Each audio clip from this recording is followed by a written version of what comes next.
अरे सरफराज, सरफराज आपने क्यों मारा? सरफराज, सरफराज, सरफराज क्यों मारा?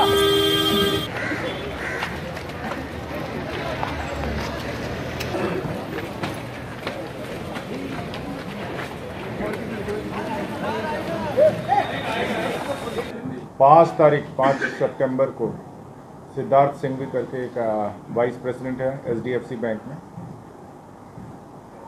जनरली वो 8 बजे तक, रात के 8 बजे तक एचडीएफसी बैंक से निकल के अपने घर तक 9 बजे तक पहुंच जाते थे, पर वो 5 तारीख को पहुंचे नहीं।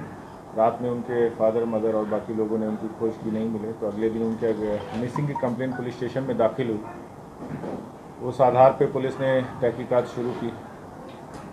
7 तारीख को on the basis of input and intelligence हमें उनकी गाड़ी मारुति इग्निस, सुजुकी इग्निस गाड़ी लोकेट हुई कॉपर खैरना में, नवी मुंबई पुलिस कमिश्नरेट के हद में। गाड़ी भी जो मिली थी उसमें लॉक था, गाड़ी को कोई डैमेज नहीं थी, हालांकि गाड़ी पे कुछ निशान मिले थे। उस आधार पे गाड़ी को अपने कब्जे में लिया गया था और आगे की तपास चालू की।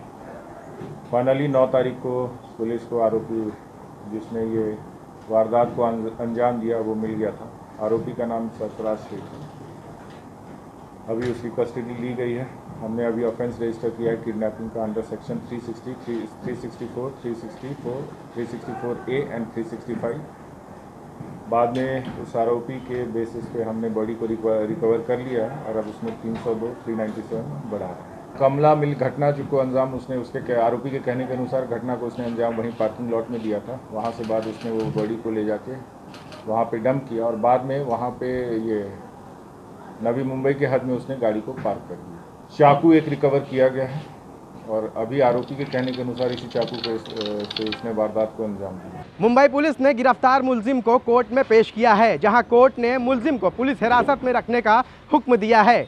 मुंबई पुलिस ने इस बात का दावा किया है कि मुलजिम से पूछताछ के दौरान कई अहम खुलासे हो सकते हैं। मुंबई से ईटीवी भारत के लिए शाहिद अंसारी।